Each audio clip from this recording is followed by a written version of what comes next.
We are kicking off the show with a sneak peek of the giant National Capital Barbecue Battle, which returns this June 21st and 22nd for its 33rd year.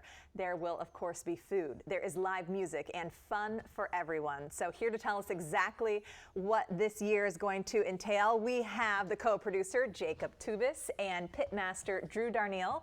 Welcome back. Well, thanks for having me back. Thank you for coming. Glad to be here. Yeah, for sure. Okay, so it's this weekend, right? Is that June 21st and 22nd? Yep, June 21st, Tell me what day today is. It is 11 to 9 on Saturday and 11 to 7 on Sunday. Okay. Do you need tickets in advance? You do need tickets. Okay, and if you go to Giant and choose almost any participating product, we have over 147.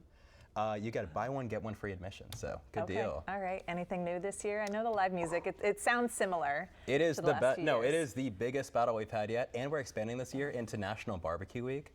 So we have events across the city, including at Drew's own Smokecraft. Yeah, Are you ready? tomorrow night at Smokecraft, we've got a Pitmaster Symposium. We have 5 Pitmaster panel being moderated by Tim Carmen from the Washington Post, coming in talking to us about competition barbecue and life on the road. We've got 2 world champions that will be there amongst us talking in the panel. So tickets are available for that online right now at smokecraftbbq.com. How are you going to host that and then go and defend your title from last year? You know, it's gonna be a real challenge. There's not a lot of sleep this week. A lot of Red Bull just to get through. You know, we'll be drinking a lot of Pepsi products for sure.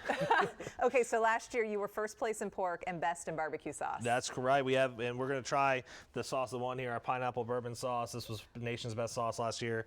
We're going to throw it on some ribs in just a minute, but we got to start off by making some ribs. Okay, so can you show us how I can. So how it's done? Barbecue Battle, this is a KCBS sanctioned contest, so we're cooking Kansas City style ribs, and for our ribs today, you know, we're going to take just a little bit of mustard. If you want to just take the mustard and squeeze it, throw it right on top there. How do you trust me with your secret You know, sauce? Do I even need to shake it? No, just throw it on there and just get it in there. All right, perfect. So I'm just going to another one. Do it one more.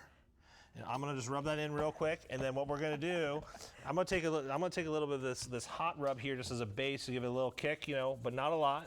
And now why don't you grab my world famous Smokecraft rib rub right there that wins me award after award. Not a single ingredient on here. Is that the secret? It is top secret. Like, what's in here? I don't know. Go heavy. Just get it on there. We're gonna let all those great flavors get in there, and then I just let that rib, and I'm gonna let it sit for 30 minutes. Let those seasonings get in, and I'm gonna show you a finished product here in just a second. How long did it take you to develop this seasoning? You know, you don't make good barbecue until you make lots of bad barbecue first. So there's a lot of trying along the way, different things. But you know, most barbecue rubs have very basic, similar characteristics: salt, sugar, paprika, cumin.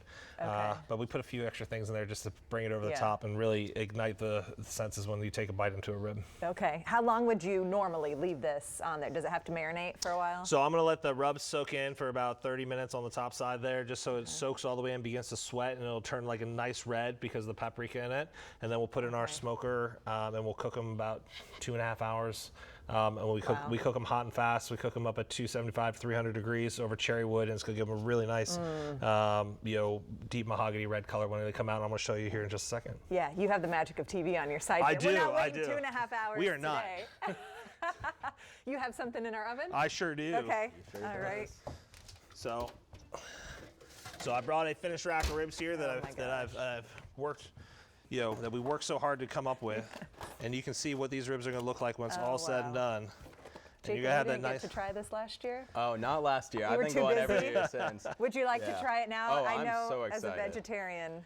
Yeah. It looks and smells delicious. Well, you know, and that's the great thing about Barbecue Battle too. While it is all about the barbecue, it's also about everything: community, family fun. Kids 12 and under are free, but also we have the only plant-based beef competition, which you should try. You really can still find some good barbecue, even as a vegetarian. And Impossible Meat does it good too. Yes, they do. All right, jump on in there with the final. I'm going to remind everyone that the 33rd annual Giant National Capital Barbecue Battle is this weekend. It's happening June 21st and 22nd. Go find them, say hello, watch them defend their title on Pennsylvania Avenue. Good luck. You got to get another big trophy this year. Absolutely. I'm sitting here wrecking these ribs as I'm trying to cut them rapidly on TV, but here we go. There you go. Jake, I'm here for it. Tell me how great that is right there. Oh, that's beautiful. Look at that. It does look good. Maybe I shouldn't be vegetarian today. I think I'm finishing the rest after this. There you go.